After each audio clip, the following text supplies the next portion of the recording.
대언하여 주옵시고 참으로 성령의 음성을 듣는 자가 전하는 자는 듣는 자가 주의 음성으로 받아 듣게 하여 주옵시고 새롭게 변화되는 귀한 역사가 일어나게 하옵소서.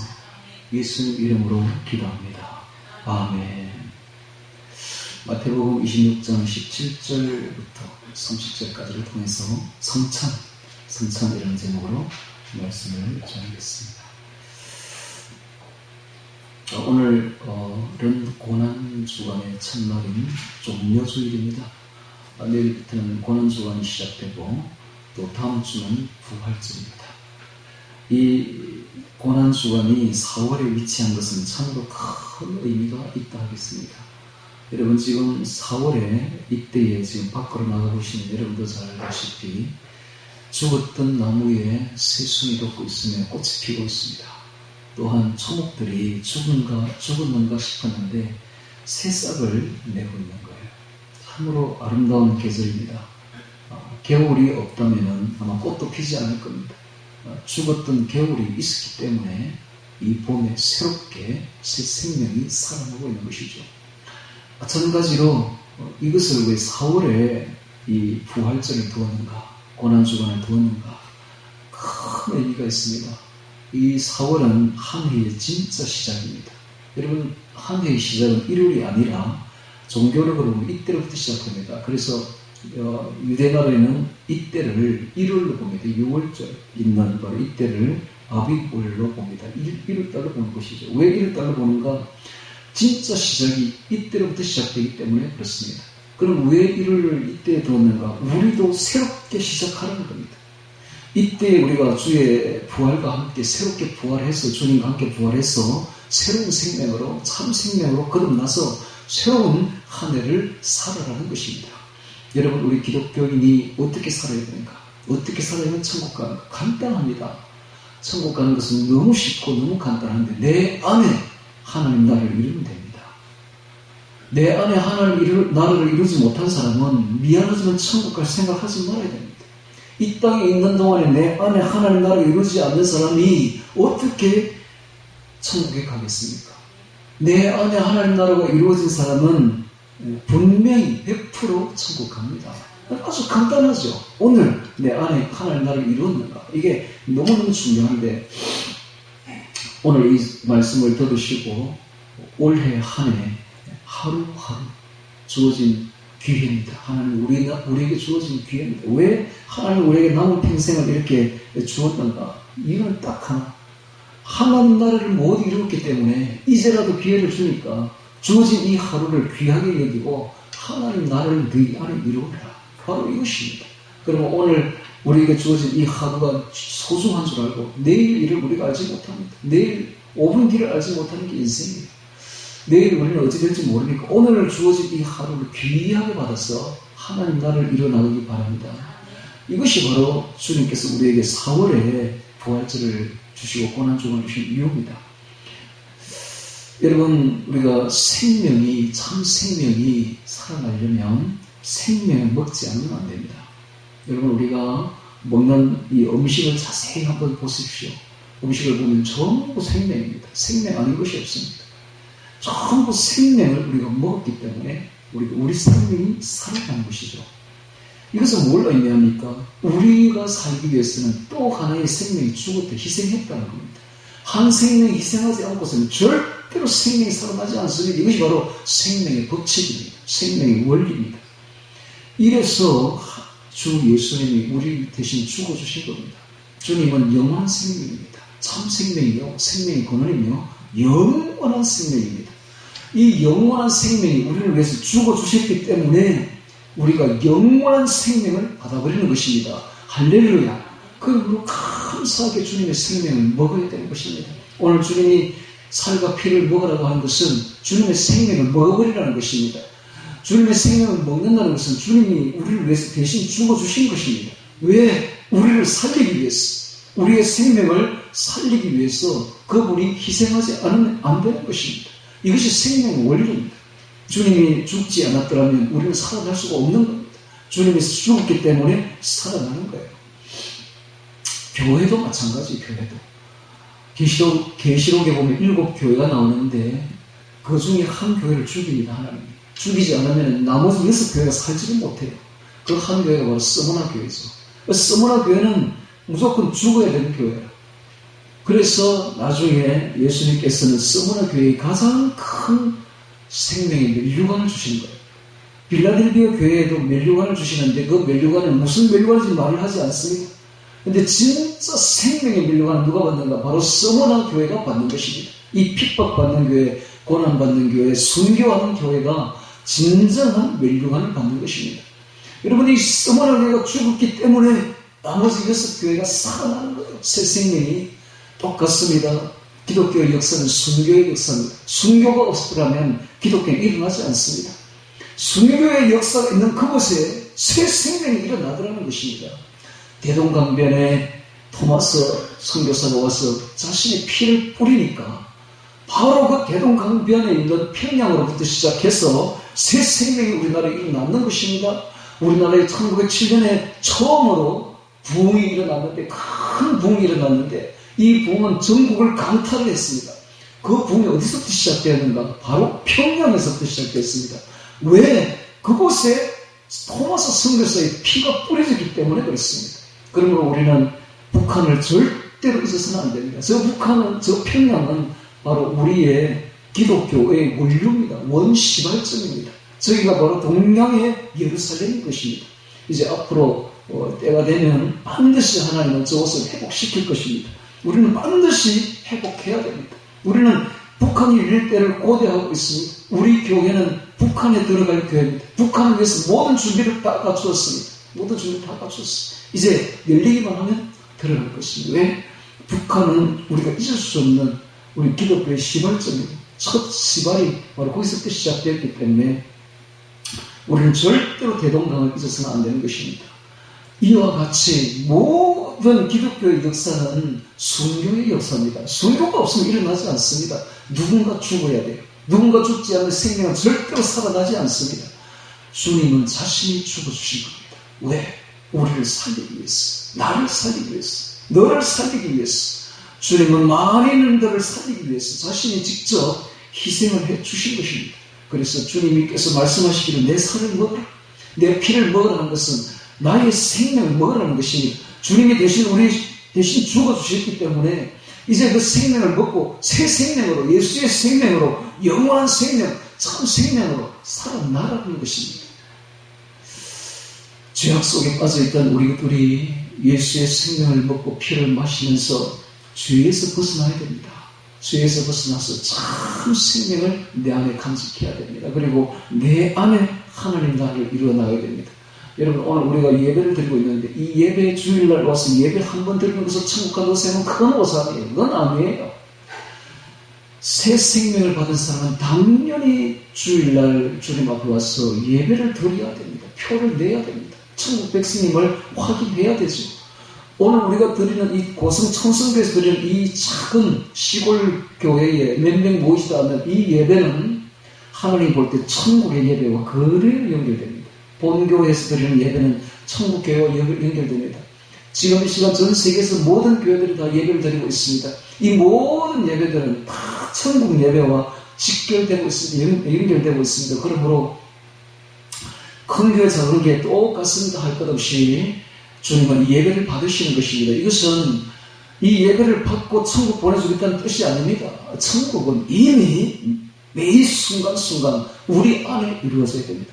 여러분, 매일매일 우리는 내 안에 하나님 나라를 이루어 나가야 되고 내 안에 주님을 모셔야 되는 것입니다. 내 안에 주의 보혈로 깨끗하게 죄를 씻어서 매일매일 천국을 이루어 나간 사람이 여기 천국 백성임을 확인하는 표가 바로 예배인 것입니다.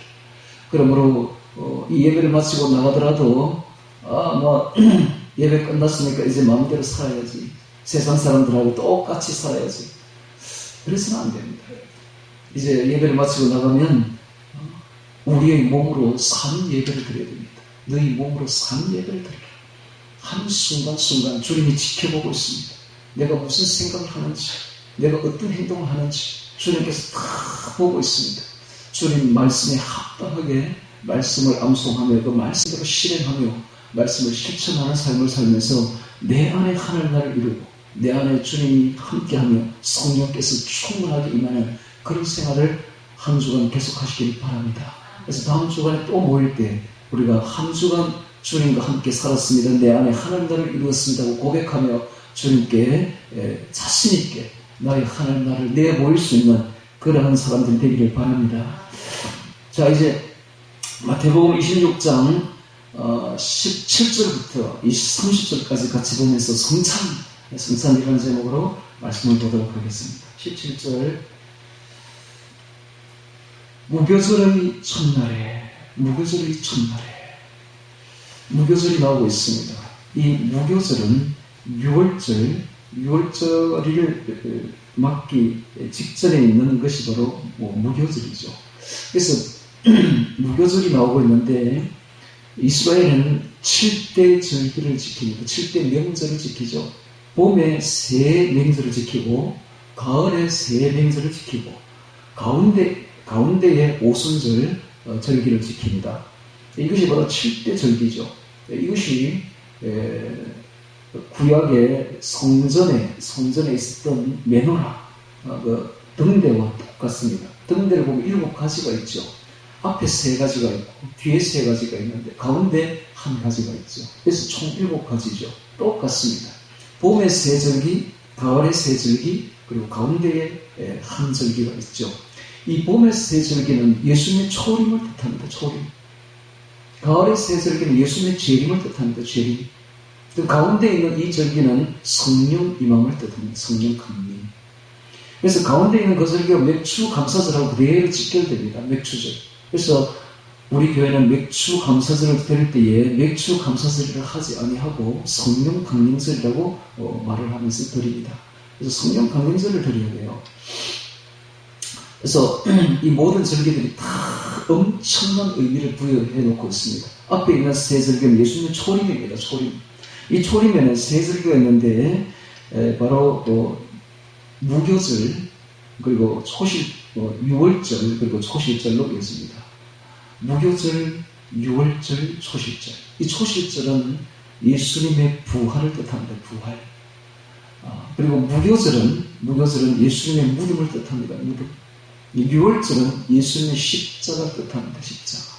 그래서 6월절은 언제 지키느냐 하면 바로 이 금요일이 되기 직전에 금요일날 되기 직전에 지키는데 이 6월절을 음식을 먹을 때는 금요일이 되기 직전에 그 목요일날 저녁에 성찬을 먹는 걸로 6월절을 지킵니다. 그래서 이 전통적으로 내려오던 이 6월절 그 먹는 것을 무교절 첫날에 저희들이 예수께 나와서 묻습니다. 6월절 잡수실 것을 우리가 어디서 예비하기를 원하시나이까? 왜 이렇게 묻느냐? 당시에 조그마한 예루살렘 성 안에 지금 전 세계 각지에서 흩어져 있는 디아스포라 유대인들이 전부 6월절 명절을 지키려고 다 온 거예요. 다 집결이 된 상태입니다. 그러니까 그 당시에 집결된 인원이 약 250만 명. 조그마한 그 산 위에 있는 동네에 250만 명이 붐비니까 여러분 250만 명이면 부산 인구하고 막 먹습니다. 요새는 이제 부산 인구 내려가 400만 명인데 옛날에 200만 명이죠. 얼마나 많겠습니까? 발 디딜 틈도 없는 거예요. 그러니 방이 있겠습니까? 여간방이 없는 거예요. 그러니까 도저히 방을 자기들 재주로 구할 수가 없는 거죠. 그래서 예수님이 전지전능하신 예수님께 묻는 거예요. 그래서 예수께 나와 가로되 6월절 잡수실 것을 우리가 어디서 예배하기를 원하시나이까 하고 묻습니다. 자, 이 대목 우리도 그대로 본받아야 됩니다. 우리도 조그마한 문제가 있어도 무슨 일을 할 때에 먼저 주님께 물어봐야 돼요. 주님께. 주여 내가 어떻게 해야 하리까 하고 묻는 습관을 가져. 이것이 바로 믿음이 있는 사람들의 행동입니다. 두 가지로 이제 나누는데 어떤 사람은 묻지 않습니다. 묻지 않고 그냥 믿음으로 바로 막 자기 생각대로 결정해가지고 밀고 나갑니다. 좋아요. 그렇게 하면 됩니다. 믿습니다 하고 하면 돼요. 네. 그렇게 믿음으로 밀고 나가고 묻지 말고 그냥 하십시오. 믿고 그냥 하시면 돼요. 그러나 또 어떤 사람은 이 제자들처럼 사사건건 묻습니다. 주여 내가 어떻게 하려니까. 물었으면 답을 꼭 답을 들어야 됩니다. 이 묻는다는 것은 답을 듣는 귀가 있기 때문에 묻는 거 아닙니까? 영안이 열려있기 때문에. 영안이 열린 사람은 이렇게 물으면 딱 들린다고 답이. 그럼 답을 들었으면 반드시 지 생각대로 하면 안 되고 그 들은 대로 해야 됩니다. 물었다면 들은 대로 하십시오. 근데 이게 안 들리고 뭐 자기 믿음대로 간다면 그대로 가시면 돼. 믿습니다 하고 가시면 되고, 물었다면 자기 생각대로 가면 안 됩니다. 그때부터는 오직 주님의 말씀하신 대로 내적 음성대로 그렇게 가셔야 됩니다. 오늘 우리가 이 제자들이 하시는 것을 보면서 우리도 본받아야 됩니다. 사실 우리가 뭐가 지혜롭다고, 무슨 능력이 있다고 내 마음대로 하겠습니까? 뭐든지 주님께 물어봐야 되죠. 그리고 주님께 답을 얻고 주님께 시킨 대로 해야 됩니다. 자, 17절에 보니까 제 아들이 예수께 나와서 가로되 유월절 잡수실 것을 우리가 어디서 예비하기를 원하시나이까 하고 물었더니 가라사대 성안 아무에게 가서 이르되 선생님 말씀이 내 때가 가까웠으니 내 자들과 함께 유월절을 내 집에서 지키겠다 하시더라 하라 하신대. 예수님의 답이 나왔습니다. 성안 아무에게, 이 아무가 누구냐 하면 바로 마가의 어머니 마리아입니다. 이 마가의 어머니 마리아는 예루살렘에 있는데 아주 부자였습니다. 그래서 거기에는 아주 하인들을 거느릴 정도로, 롯데라는 여자 하인을 거느릴 정도로 그렇게 부자였는데 일찍 남편과 사별했습니다. 사별해서 아들 하나를 키우고 있었는데 그 아들이 바로 마가였죠. 그런데 그 마리아의 친동생이 바로 바나바입니다. 바나바. 위로자라고 일컬어지는 바울을 소개했고 바울을 역사에 등장시켰던 인물 바로 바나바가 이 마리아의 친동생이에요. 그런데 이 마리아는 하나님께, 주님께 자신의 재성과 재물을 드리기를 너무 소원하고 드리는 걸 너무 기뻐하는 사람이었어요. 그런 마음을 주님은 다 아시는 거예요. 전지전능하신 하나님께서 그걸 모르겠습니까? 이 부자, 이 마리아가 자신의 큰 저택을 가지고 있었는데 120명이 들어갈 수 있는 어마어마한 큰 공간을 가지고 있었는데 2층 공간을 가지고 있었는데 그걸 하나님께 드리고 싶어 하는 거예요. 그걸 다 하나님 다 아시는 거예요. 이게 바로 전능하신 주님이심을 우리가 볼 수가 있습니다. 그래서 주님이 거기 가서 이야기하라라고 말합니다. 성안 아무에게 가서 이르되 선생님 말씀인데 때가 가까웠으니, 자, 내 때는 바로 십자가입니다. 죽음의 때입니다. 십자가 죽음의 때를 주님은 내 때라고 말하고 있습니다. 내 때가 가까웠으니 내 제자들과 함께 유월절을, 마지막 유월절을 내 집에서 지키겠다 하시더라 하라라고 하신데, 제자들이 예수의 시키신 대로 하여, 자, 이 부분 제자들이 예수의 시키신 대로 하여 유월절을 예비하였더라. 우리도 주님이 시킨 대로 하면 됩니다. 자기가 지혜롭다고 능력 있다고 마음대로 하지 마시고 주님께 물어보시고 주님이 시키신 대로 하면 되는 거예요. 그래서 목사님 저는 아무리 물어봐도 답이 안 들리던데요. 네, 안 들려도 물어봐야 돼요. 안 들려도 이게 한 번 묻고 두 번 묻고 자꾸 물으면 내가 뭐라고 말을 할 수는 없는데 뭔가 알 수 있어요. 이거는 뭐라고 설명이 안 되는 어떤 영적인 대답을 들을 수가 있습니다. 그러니까 항상 주님이 내게 말씀하신다는 것을 믿고 물어봐야 돼요. 그럼 여러 가지 음성으로 내게 대답을, 어떤 때는 성경을 보다가 성경 말씀에서 은혜를 주어가지고 이 성경 말씀 감동을 주고 그걸 음성이 그냥 성경에서 들릴 수도 있고요. 또 기도를 하다가 기도의 속에서 주님께서 이렇게 음성을 들려줄 수도 있고, 내적 음성을 여러 가지, 또 지나다 보면 그 일이 된 게 하나님의 은혜고 지시 있다는 것을 또 깨닫게 될 수도 있고, 그러니까 항상 이 제자들을 본받기를 바랍니다. 시킨 대로 해야 돼요. 시킨 대로. 왜냐하면 우리는 종이니까. 종은 시킨 대로 해야 됩니다. 종이 지 마음대로 하면 안 됩니다. 오늘 우리는 주님의 종입니다. 그러므로 종은 주인에게 물어보고 주인이 시키는 대로 하는 것이 가장 좋은 종이죠. 시키는 대로 해야 됩니다. 시키신 대로 하여 유월절을 예비하였더라. 자, 20절에 저물때가 나오고 있습니다. 저물때는 약 오후 6시경 정도 됩니다. 이때는 목요일이죠. 목요일. 근데 이 저물때는 6시인데 이때는 해가 질 무렵입니다. 요즘에 보면 6시 전부터 해가 지려고 하죠. 니은. 해가 지는 그 6시부터 바로 새날이 시작됩니다. 금요일입니다. 성금요일이 시작되죠. 그러니까는 이 유월절을 언제 지켰는가? 목요일 저녁에 지켰지만은 실제적으로 성경적으로 보면 이것은 다음 날로 넘어갑니다. 그래서 성금요일에 유월절을 먹었다는 것을 볼 수가 있습니다. 유월절을 예비하였더라. 자, 저물때에 예수께서 12제자와 함께 앉으셨더니 이 부분은 원어가 아나케이마이인데 비스듬히 기대다라는 뜻입니다. 비스듬히 기대다. 여러분, 이게 바로 만찬입니다. 만찬. 급히 먹는 식사가 아니에요. 비스듬히 기대가 먹는 둥 마는 둥 비스듬히 기대가지고 그냥 2시간 동안 그냥 먹는다기보다는 대화하는 거예요. 대화하다가 목이 마르면 이제 한씩 먹는 거예요. 이렇게 먹으면서 마시기도 하고 먹기도 하는. 그래서 이거 목적이 먹는 목적이 아니라 대화입니다. 대화. 친교가 목적이죠. 그러니까 서로 기대는 거예요. 비스듬히 기대. 왼쪽으로 이렇게 비스듬히 누워가지고. 근데 여러분 그렇게 한번 먹어서 참 편합니다. 네. 옆으로 약간 누워가지고 다리를 약간 올려가지고 약간 이렇게 기대가지고 이렇게 먹으면 참 편해요. 네. 그래, 이스라엘 백성들이 그렇게 먹었어요. 근데 예수님도 이렇게 기댔는데 예수님께도 기댄 사람이 있어. 예수님 그렇게 가슴에 푹 안긴 사람이 있죠. 그게 바로 누구냐? 바로 요한입니다. 요한은 그래서 잘 예수님 가슴에 안긴 사람이에요. 사랑받는 제자죠. 그래서 요한의 별명이 사랑받는 제자예요.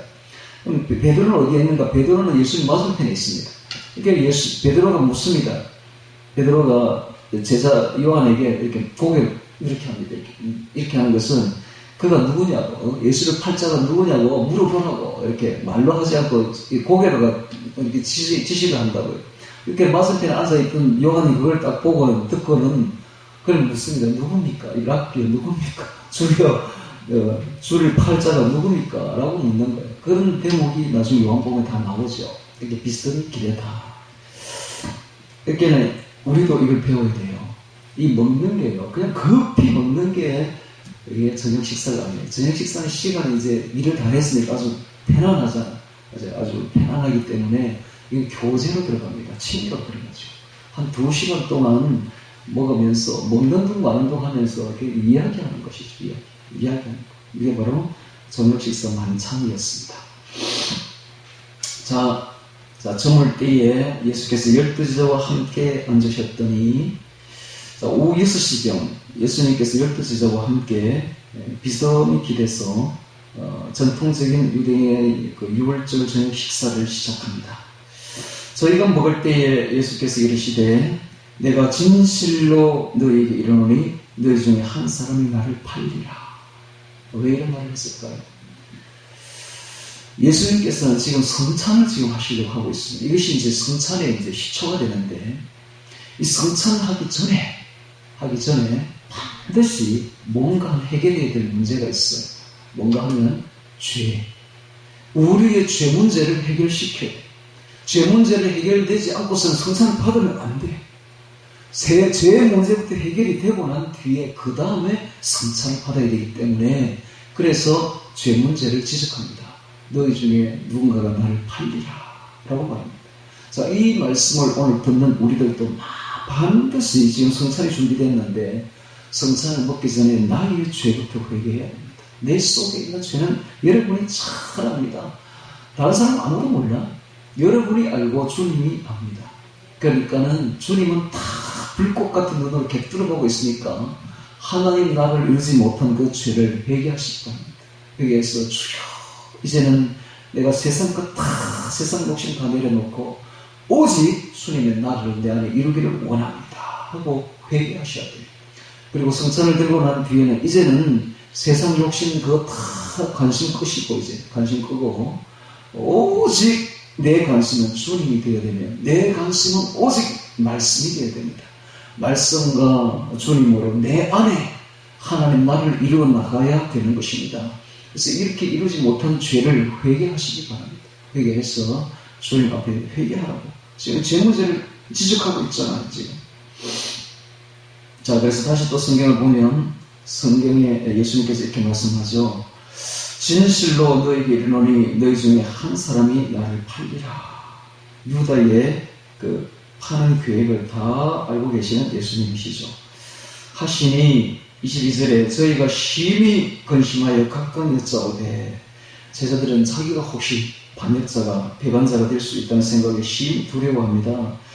저희가 심히 근심하여 각각 여짜오되 주여 내니까, 주여 내니까, 주여 내니까, 주여 내니까, 전부 다 주여 내니까, 11명이 전부 다 주여 그럼 내니까, 11명이 다 주여 내니까라고 물었는데 한 사람 묻지 않은 사람이 있습니다. 네.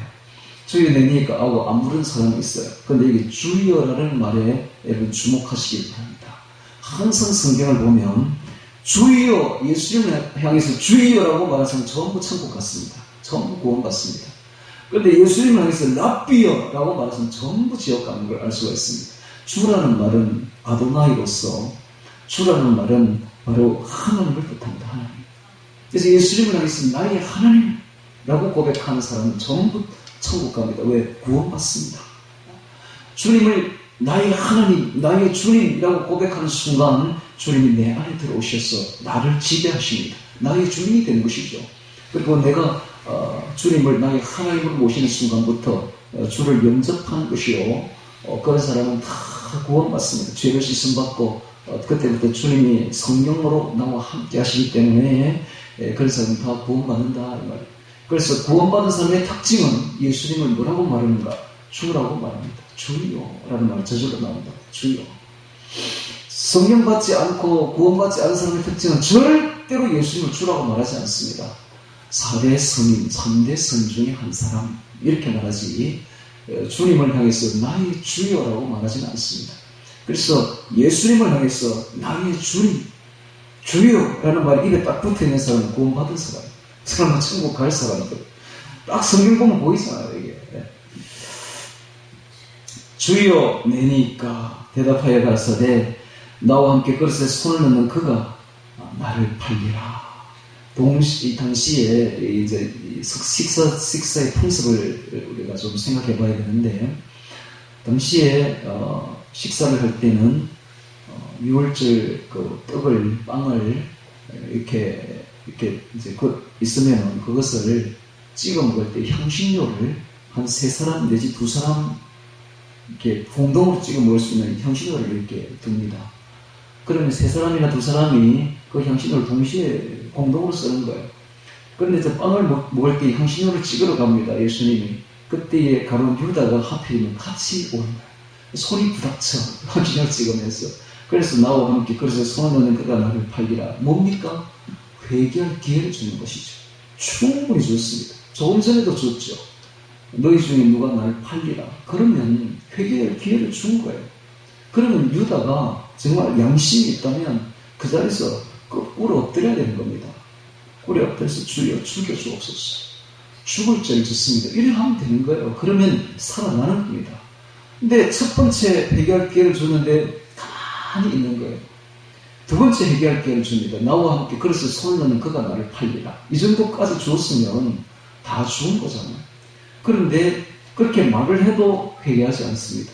그런데 향신료를 예수님 찍으러 갈 때 유다도 같이 찍으러 오는 거예요. 손이 부닥쳤어요. 자, 이 정도 세 번째까지 회개할 기회를 줬다면은 뭐 충분히 준 것이죠. 그런데도 회개하지 않자 다른 성경에 보면 바로 그 속으로 마귀가 들어갔다라고 되어 있습니다. 여러분, 회개하지 않으면 마귀가 들어갑니다. 그걸 알아야 돼요. 우리가 죄를 지었는데 빨리 회개해야지, 회개하지 않고 있으면 사울처럼 마귀가 들어갑니다. 사람이 이상해져요. 그때부터는. 누구나 죄는 지을 수 있습니다. 여러분, 죄를 누구나 지을 수 있어요. 우리는 사람이고 연약하고 또 육체를 가지고 있고 또 3대 욕심을 다들 지니고 있기 때문에 죄 안 질 수가 없는 것이죠. 사는 게 죄고 보는 게 죄고 듣는 게 죄고 걷는 게 다 죄악인데 어떻게 죄를 안 질 수가 있겠습니까? 나는 중요한 것은 죄를 지었을 때 다윗처럼 빨리 회개하느냐, 사울처럼 회개하지 않느냐, 이 차이입니다. 빨리 회개하면 됩니다. 빨리 회개해서 회개하면 주님은 긍휼에 풍성하신 분이시라 죄를 짓고 난 뒤 회개하면 2배나 부어줍니다. 성령 2배나 부어줍니다. 예, 2배나 더 업돼버립니다. 성령의 사람이 되는 것이죠. 그러니까 죄를 지은 그때에 은혜가 더 풍성합니다. 그러니까는 내가 죄를 지금 부추기는 것은 아니고, 그렇다고 혹시 어떻게 잘못하다가 죄를 짓거든요, 빨리 회개하시면 성령의 은혜가 그때 부어집니다. 성령의 은혜. 네, 성령의 사람이 되어버린 거예요. 이렇게 지금 회개할 기회를 줬는데 이 회개를 하지 않으면 어떻게 되는가? 마귀가 들어갑니다. 마귀가 그 속에 들어가서 마귀의 종이 되어버린 것이죠. 독사의 자식이 되어버린 것입니다. 그러므로 회개할 기회를 줄 때에 우리는 빨리 회개해야 되는 것입니다. 자, 24절에 인자는 자기에 대하여 기록된 대로 가거니와. 예수님은 성경에 기록된 대로 초림하셨어. 성경에 기록된 대로 십자가를 지고 갑니다. 인자를 파는 그 사람에게는 화가 있을 거다. 그 사람은 차라리 나지 아니하였다면 제게 좋을 뻔하였느니라. 유다는 차라리 나지 아니하였다면 제게 좋을 뻔하였느니라. 이것은 비단 유다에게만 하시는 말씀이 아니에요. 모든 불신자들에게, 모든 지옥 갈 사람들에게 하시는 말씀입니다. 여러분, 그러므로 사람이라고 태어났으면 반드시 예수님을 믿어야 돼요. 그리고 구원받고 거듭나서 하나님 나라를 내 안에 이루어서 영원한 천국에 들어가야 돼요. 그것은 말할 수 없는 축복입니다. 영원한 축복이에요. 말할 수 없는 축복이에요. 그러나 그렇지 않고 영원한 지옥에 들어간다면 이것은 차라리 태어나지 않는 것이 훨씬 낫습니다. 그래서 우리가 긴급하게 전도해야 되고 급하게 전도해야 되며 정말 철저하게 전도해야 되는데, 전도할 때 메시지는 하나밖에 없습니다. 회개하라! 천국이 가까웠느니라. 이 독사의 자식들아, 회개하라! 이 바로 세례요한 아닙니까? 세례요한이 왜 그렇게 말했을까요? 이것이 바로 예수님의 길을 예비하는 겁니다. 천국을 예비하는 거예요. 천국의 길을 예비하는 겁니다. 예수님이 세례요한 보고 이렇게 말했습니다. 그가 바로 나의 길을 예비하는 자다. 기록된 대로 와서 나의 길을 예비한 자가 바로 세례요한이라 했습니다. 오늘 우리가 세례요한처럼 해야 돼. 거기까지만 하면 돼. 거기까지만. 회개하라! 천국에 가까웠는데 여기까지만 하면 됩니다. 그러면 진림을 받고 그 다음에 그때부터는 주님이 일하십니다. 주님. 그까지 우리가 영접까지 할 필요도 없어요. 영접시킬 필요도 없고 따라하세요. 영접 기도해서 자, 이제는 당신은 구원받았으면 이렇게 할 필요 없다고요. 영접하고 구원받는 것은 예수님이 알아서 하실 일이고, 우리는 회개하라! 천국에 가까웠는데 여기까지만 하면 되는 거예요. 이 독사의 자식들아, 회개하라! 여기까지만 하면 돼요. 왜냐? 이 사람들 나오면 그대로 지옥 갈 겁니다. 지옥 가면 차라리 태어나지 않는 것만 못한 인생이 되어버리는 것입니다. 그래서 사람으로 태어났다면 다 사람이냐? 사람으로 태어났다면 반드시 회개해야 됩니다. 회개하고 예수님의 구속을 받아들여야 됩니다. 그렇지 않으면 차라리 태어나지 않는 것이 훨씬 낫습니다. 나중에 이 유다가 어떻게 됩니까? 스스로 뉘우칩니다. 후회하죠. 스스로 후회해서 뉘우쳐서 스스로 자기 목을 냅니다. 스스로 자살을 하죠. 그런데 그 나무 가지가 부러져서 그 아래로 내동댕이 치는데 그 창자가 터져가지고 비참한 모습으로 죽습니다. 그것이 너무 비참한 죽음이지만은 그보다 더 비참한 것은 그가 영원한 지옥에 들어갔다는 겁니다. 이것은 차라리 태어나지 않는 것만 못하는 인생입니다. 참으로 우리 인생은 위험하기 짝이 없습니다. 여러분. 조금 잘못하면 우리도 지옥 갑니다. 그러므로 두렵고 떨림으로 매일매일 자기를 쳐서 복종시켜서 주님의 나라를 내 안에 이뤄나가야 되고 예수님의 말씀대로 순종해 나가야 되는 것입니다. 자, 다시 성경 보면 그 사람은 차라리 나지 아니었다면 제게 좋을 뻔하였느니라. 25절. 예수를 파는 유다가 대답하여 가로되, 자, 드디어 유다가 이제 마지막으로 입을 엽니다. 주여! 라고 말하지 못하고 랍비여 매니까. 이건 참 불행합니다. 예. 예수님을 향해서 세상 사람이 부르는 호칭을 부르고 있습니다. 라비어 네니까. 우리는 세상 사람이 보는 시각으로 예수님을 보면 안 됩니다. 예수님을 어떻게 보느냐가 구원의 관건입니다. 그래서 너는 나를 누구나 하느냐 요겁니다. 예수님은 3년 동안 제자들을 훈련시키고 난 뒤에 마지막으로 묻는 게 딱 한 가지 질문, 졸업시험이 딱 한 가지밖에 없습니다. 너는 나를 누구라고 보느냐? 이것은 시대가 변해도 오늘 우리에게도 똑같습니다. 우리가 예수님을 어떻게 보느냐에 따라서 우리는 천국과 지옥으로 갈려집니다. 또 천국에서 높은 자리에 올라갈 것인가 아니면 낮은 자리를 내려갈 것인가가 여기에 갈려있고, 또 신앙의 깊이가 여기에 갈려있습니다. 내가 예수님을 어떻게 고백하느냐에 따라서 천차만별로 갈리게 되는데, 사람들마다 예수님을 보는 정도가 다 틀려요. 예수님을 아는 정도가 다 틀려요. 그리고 나 같은 경우도, 저 같은 경우도 예수님을 처음 믿었을 때 예수님을 보는 시각과 지금 점점 시간이 많이 흘려서 지금 예수님을 보는 시각이 완전히 다릅니다. 그래서 사람은 예수님을 어떻게 아느냐로서 신앙의 깊이를 가늠할 수가 있는 거예요. 그래서 예수님을 향해서 라비어라고 묻는 이 유다에게는 신앙이 하나도 없는 겁니다. 예수님은 전혀 주님을 보지 않는 겁니다. 딱 보이지 않습니까? 오늘 우리가 예수님을 어떻게 봐야 되는가? 예수님이 바로 하나님이십니다. 하나님의 아들입니다. 하나님의 아들은 곧 하나님입니다. 또 그리스도입니다. 우리를 위하여 오신 인류의 구세주입니다. 우리는 우리를 구하러 오신 하나님의 아들이요 그리스도임을 믿어야 됩니다. 할렐루야. 그리고 그렇게 고백해야 되는 거예요. 그래서 모든 찬송이 보면 다 예수님을 향하고 있다는 걸 여러분 아십니까? 왜 찬송가가 예수님을 다 노래하고 있을까요? 구원받은 사람들이니까. 구원받은 사람들이 자신의 신앙 고백을 이렇게 찬송가 가사로 고백한 거예요. 이 찬송을 부르면서 오늘 우리도 그와 똑같이 예수님을 나의 구주로 고백해야 됩니다. 예수님을 나의 하나님으로 나의 주님으로 고백하지 못하면 천국 못 갑니다. 천국이 강건히 예수님께 달려있어요. 그래서 모든 이단들은 예수님을 이상하게 비틀어요. 예수님은, 어떤 이단들은 초대교회 보면은 예수님은 하나님 맞아. 근데 진짜 사람이 아니야. 영으로 오셨어. 이런 이단들이 있었고, 또 어떤 이단들은 반대로 예수님은 사람이지 하나님이 아니야. 이렇게 또 비틉니다. 이게 바로 초대교회에 일어났던 영지주의 이단들입니다. 그러니까 시대는 변해도 이단들은 똑같아. 오늘날 이단들을 보십시오. 예수님을 이상하게 비틉니다. 비틀어서 예수님을 없애고 그 자리에 여호와 하나님을 집어넣기도 하고, 또 그 여호와의 증인들이죠. 예수님을 안 믿어요. 그 사람들은 오직 하나님만 믿어. 또 안식교 보십시오. 안식교 이상하게 주의를 지키지 않습니다. 예수님을 지키지 않는 것이죠.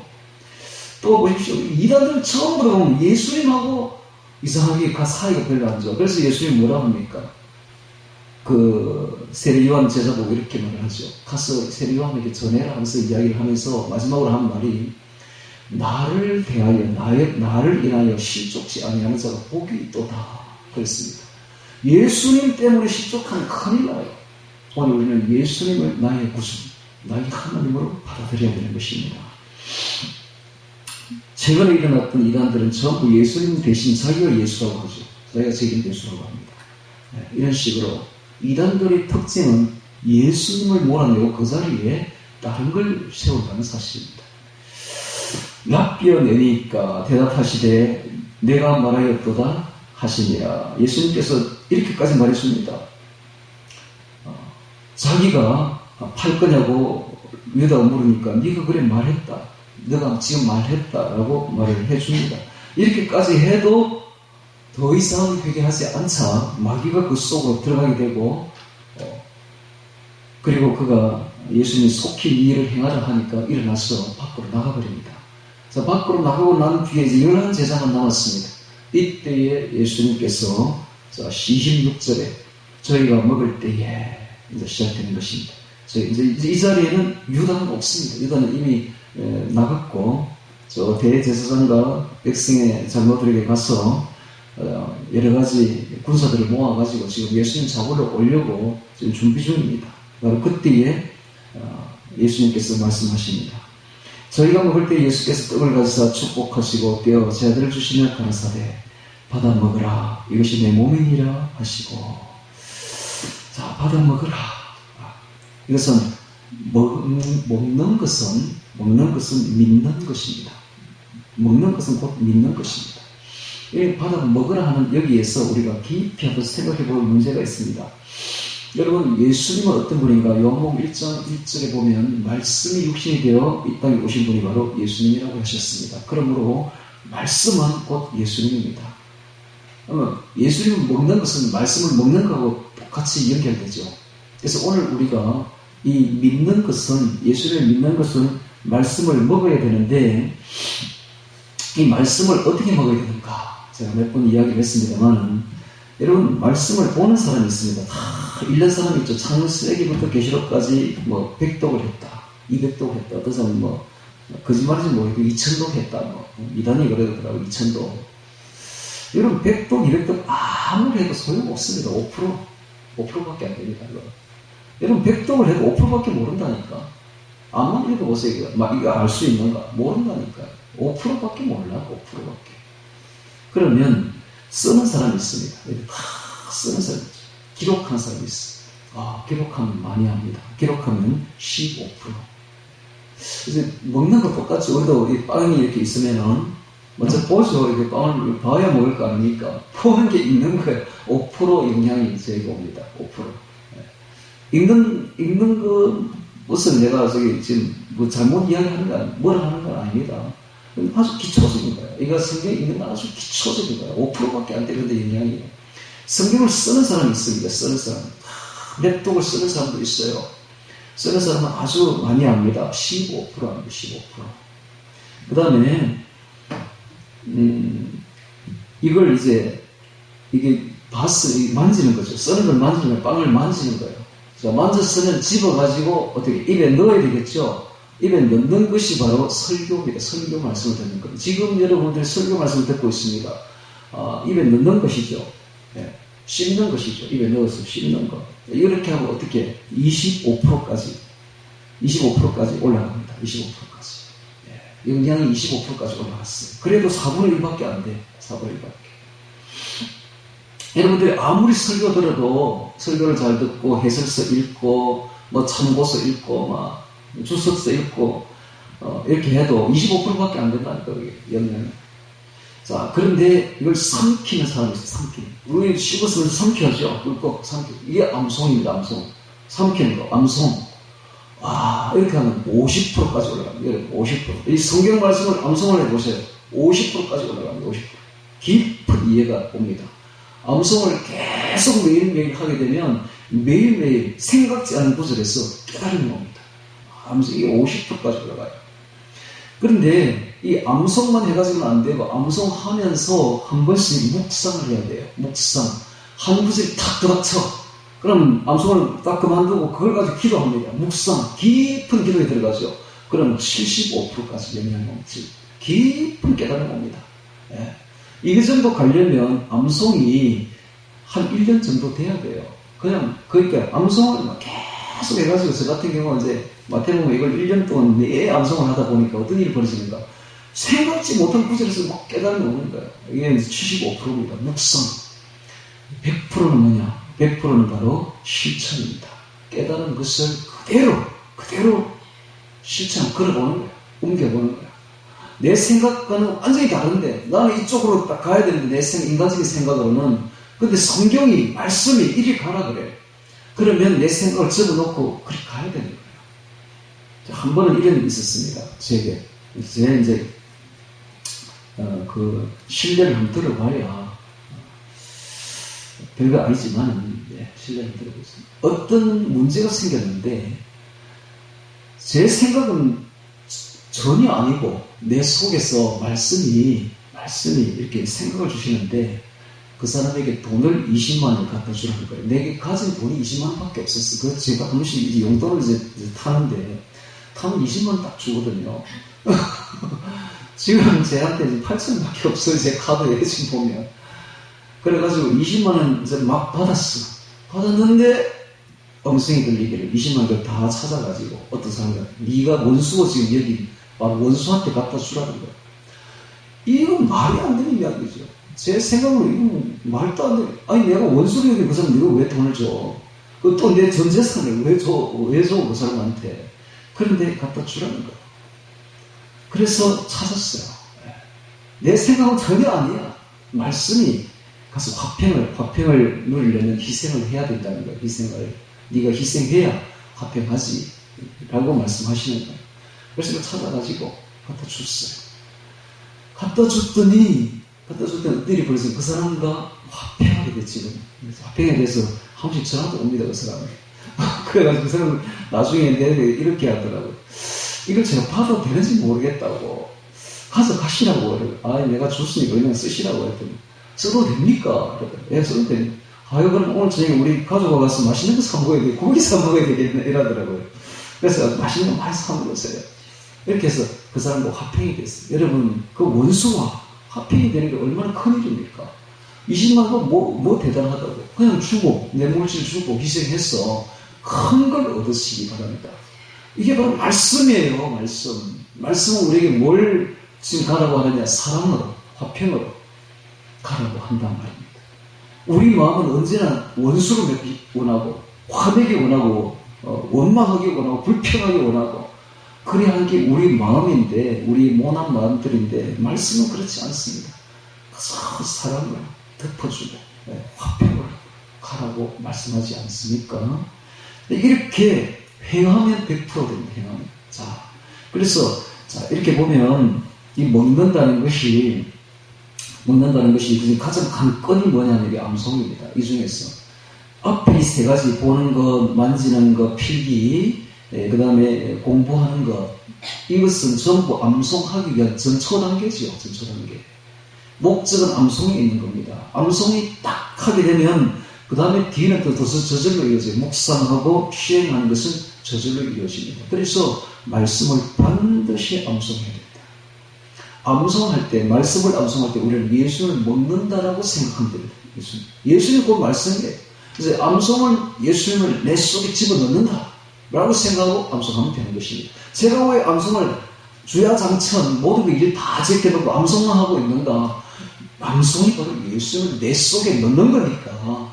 그러면은 이 암송된 이 말씀이 저절로 암송이 되면서 예수님의 음성이 들리니까 속에서. 그래서 암송이 그렇게 중요한 겁니다. 그래서 먹어라 라고 말을 해요. 오늘 이 먹어라에 참 이런 의미가 부여되어 있는 겁니다. 받아 먹어라. 축복하 제대를 주시며 가서되 받아 먹어라.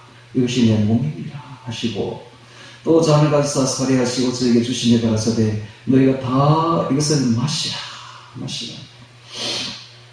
이것은 죄의 사함을 얻게 하려고 많은 사람을 위하여 흘리는 바 나의 피, 곧 언약의 피니라 라고 말합니다. 언약의 피가 나왔습니다. 언약의 피. 출애굽기 24장 찾습니다. 출애굽기 24장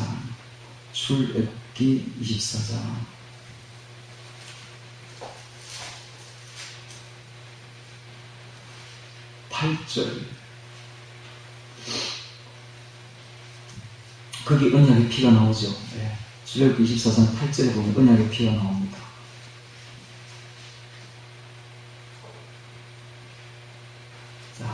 그 전에 7절을 봐야 돼요. 7절, 8절을 봐야 돼요. 출애굽기 24장 7절, 8절. 있습니다. 제가 있습니다. 언약서를 가져 백성에게 낭독하여 들리매 그들이 가로되 여호와의 모든 말씀을 우리가 준행하리이다. 모세가 그 피를 취하여 백성에게 뿌려 가로되 이는 여호와께서 이 모든 말씀에 대하여 너희와 세우신 언약의 피니라.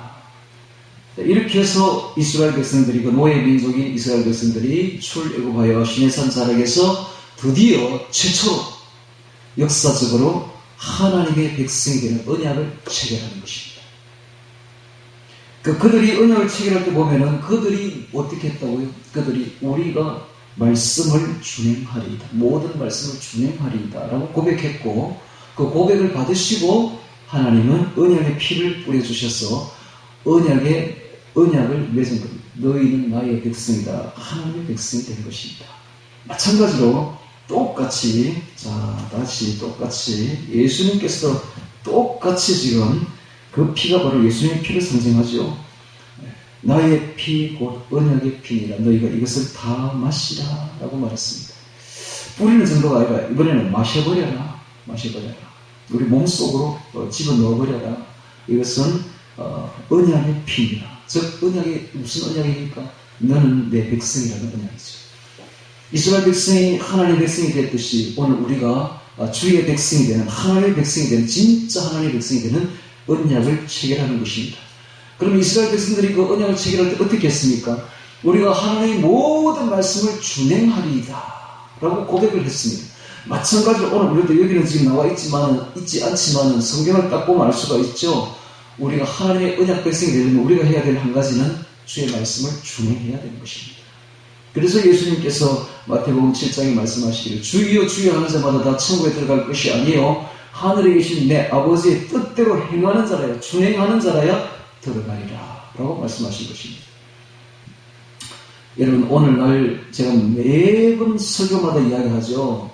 오늘날 교회들이 너무 잘못된 점이 바로 이 점이다. 믿기만 하면 천국 들어간다. 아니에요. 아닙니다. 그건 지옥에 가는 바로 지름길입니다. 하나님의 말씀을 준행해야 됩니다. 다 그대로 지켜 행해야 됩니다. 지켜 행하기가 너무 어렵죠, 사실은. 그냥 믿습니다만 하면 얼마나 쉽습니까? 아직 술도 먹어도 되고, 나쁜 짓도 해도 되고, 나쁜 생각도 해도 되고, 믿습니다 하면 천국 간다는데, 얼마나 쉽습니까? 이게 바로 쉬운 길, 넓은 길입니다. 그러나 준행하기는 너무너무 어려운 거예요. 너무너무 어려운 거예요. 진짜 자기를 쳐서 죽이지 않으면, 자기를 죽이고, 예수님을 살지 않으면 안 되는 게 바로 준행입니다. 그래서 오늘 우리가 이 지옥 가는 지름길을 따라가지 마시고 넓은 길 가지 마시고 좁은 길 가시기 바랍니다. 주님이 말씀하신 대로 걸어가야 돼요. 준행해야 됩니다. 할렐루야. 준행해야 됩니다. 준행하기 어렵습니다. 저도 준행이 잘 안 됩니다. 매일매일 회개하고 매일매일 쳐야 돼요. 쳐서 내 안에 하나님 나라를 이루어 나가시기를 주님으로 축원합니다. 제번은 언약의 피입니다. 언약의 피니라. 자, 29절에 그러나 너희에게 이르노니 내가 포도나무에서 난 것은 포도주죠. 포도주. 지금 이제 포도주를 곧 나눌 건데 이건 지상에서 난 포도나무에서 난 것입니다. 이 포도나무에서 난 것을 이제부터 내 아버지 나라에서 새 것으로 너희와 함께 마시는 날까지 새 것으로 마신다. 이 포도주를 하늘나라에서 새 것으로 마신대요. 뭘 뜻해요? 결혼식. 결혼할 때에 포도주를 마십니다. 그렇지 않습니까? 언약의 포도주를 마시죠. 신랑이 반잔을 신랑이 부어주는 포도주를 이렇게 탁 받아가지고 반잔을 마셔요. 다 안 마셔요. 반잔을 탁 마십니다. 그리고 난 뒤에 세 방울을 그 언약서에 결혼 언약서에 떨어요. 그리고 나머지 반잔을 신랑에게 줍니다. 자, 이렇게 포도주를 둘이 함께 마시는 날이 오는데 그 날이 바로 천국의 혼인신이 있는 날입니다. 즉 천국의 주님과 함께 우리가 주의 신부가 되어서 혼인하는 날이 되는 것이죠. 여러분 신부는 가장 아름답습니다. 그렇죠? 한 처녀애가 태어나서 살아가는 일생 동안에 가장 아름답게 치장하고 가장 아름다운 시절이 바로 이 결혼할 때죠. 마찬가지로 오늘 우리가 저 천국에 가서 주님의 신부가 된다는 것은 외모도 가장 아름답게 변해진다는 걸 알아야 됩니다. 그래서 요즘에 이제 나이가 좀 들어가지고 아름다운 여성의 아름다움이 많이 사라진 사람들 실망하지 마세요. 저 천국 가면 진짜 아름답게 변합니다. 18세로 다 돌아갑니다. 돌아가 키 작은 사람은 걱정할 필요 하나도 없어요. 아주 날씬해지게 키도 커지고 너희가 염려함으로 키를 한 잔 더 할 수 있느냐라는 말인데 진짜 키가 한 잔 커집니다. 한 잔 커지고 이게 좀 나이가 들면서 나이살이 붙어가 좀 뚱뚱한 사람들 전혀 걱정할 필요가 없는 게 저 하늘에 가면 날씬하게 아주 멋있게 변합니다. 그래서 아주 멋있는 최고의 모습으로 다 변해서 주님과 함께 신부가 되어서 결혼할 거니까 그날까지입니다. 그날까지 새 것으로 마시는 날까지 마시지 아니하리라. 이것은 최후의 식사라는 뜻이죠. 최후의 만찬입니다. 최후의 만찬. 마시지 아니하리라. 실제로 이 말을 하고 난 뒤에 곧바로 주님은 잡히게 되고 십자가에 못 박히게 됩니다. 최후의 만찬이었죠. 이에 저희가 찬미하고 감람선으로 나아가니라. 찬미는 6월절 찬미로서 할렐시인데 시편 113편, 114편, 그리고 식사 후에는 시편 115편에서 118편까지를 부릅니다. 그리고 마지막으로 대할렐시인 시편 136편을 찬미하는 것입니다. 찬미하고 난 뒤에 감람선으로 나아갔습니다. 자, 오늘 우리는 성찬 예식을 들었는데요. 자, 몇 가지 중요한 말씀들이 지금 나갔습니다. 성찬을 하기 전에 우리는 먼저 우리의 죄부터 회개해야 됩니다. 그리고 성찬을 받을 때에는 우리는 예수님을 내 안에 받는다 생각해야 되며, 자, 예수님의 몸, 살과 피가 내 안에 들어온다는 것은 영원한 생명이 들어오는 것입니다. 이 영원한 생명을 우리에게 주시기 위해서 그분이 죽어주신 것입니다. 왜냐하면 생명은 죽지 않으면 생명이 살지 못하기 때문에. 그래서 예수님이 자신을 죽여주신 것입니다. 자, 이제 이 생명을 우리가 받게 되면 우리는 영원한 생명에 들어가는 것입니다. 이 영원한 생명을 유지하려면 내 안에 매일매일 주의 나라를 세워나가야 됩니다.